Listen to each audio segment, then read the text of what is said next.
And I just want to just talk for a few minutes about some things that we have been talking about as a leadership team, about trying to kind of give a little bit of direction around where we might be going over the next few years as a key priority for us. And as I said a few minutes ago, we don't really know what this is going to look like, but we just have a sense that Jesus has been speaking to us. And as I was sharing a few weeks ago from Genesis 12, where God says to Abraham, "Go to the land that I will show you." So he doesn't really know what that's going to look like, but just a sense of God saying, "Go." And so for us, we've got 3 things that you'll see on our website, which say our key kind of purposes.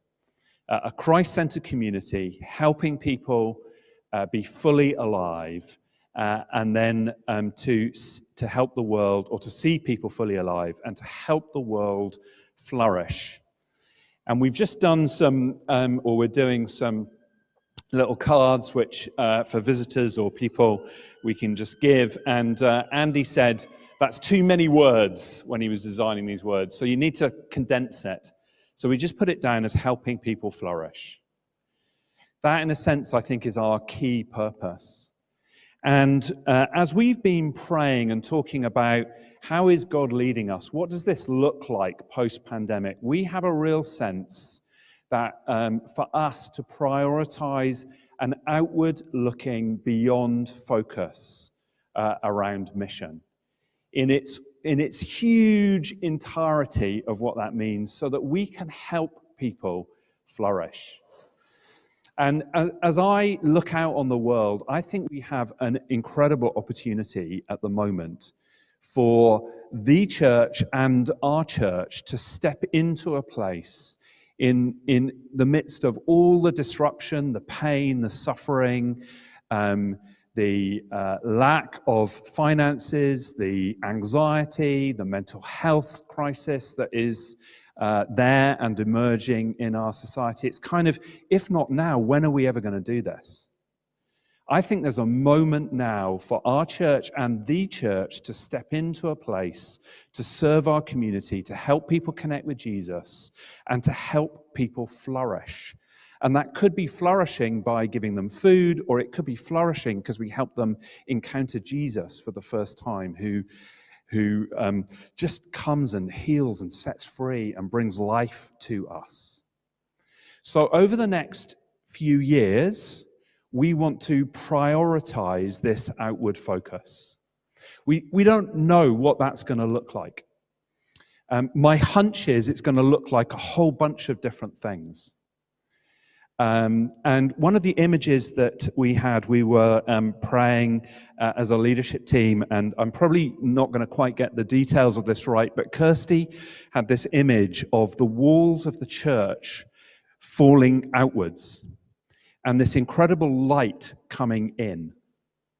And Jesus standing behind one of the walls with a huge, great smile on his face. And I think we're being invited into an outward focus that's going to be fun. It's going to be authentic to who we are. I think it's going to put a smile on Jesus' face. And I think it can be something that we enjoy doing. We need to find something that's true to who we are. And I think there will be a whole bunch and variety of different things that might evolve. And over the next few months, we're going to try and put a little bit more flesh on the bones, and maybe in the autumn you'll hear a bit more.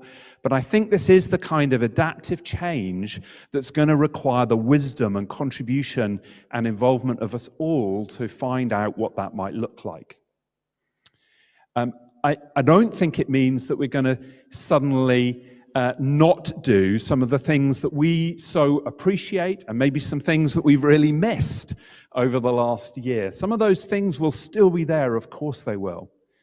But it's about saying, for the next wee while, we really want to prioritize what does it look like for us to be good news to help people flourish.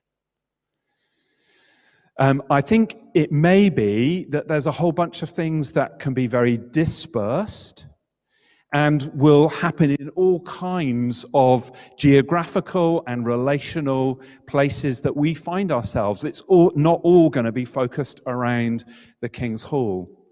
We've been walking the streets in our locality, getting to know our neighbours, finding green spaces that maybe you didn't even know existed just round the corner. So I think it's bound to involve something that is very connected to where we live or work or the people that we play with. And it may also be connected to this building. So I think there's all kinds of possibilities as we prioritize this. We sense Jesus inviting us into that kind of outward focus over the next wee while. So we're going to be doing some work and thinking and praying about how we might put a little bit more structure around this and how we might enable some of this to happen.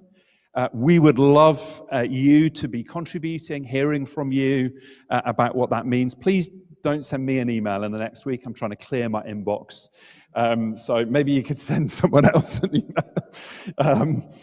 But any kind of feedback, contribution, unless it's just that sounds great, that would be excellent, and I can just receive it. But any contribution, anything you sense Jesus is speaking to you about, we would love to hear as we think and we pray towards this outward focus, these walls coming down, the light coming in, some of what Hannah said about how do we welcome other people into our community, how do we serve them, and how do we help people flourish is one of our key focuses over the next wee while.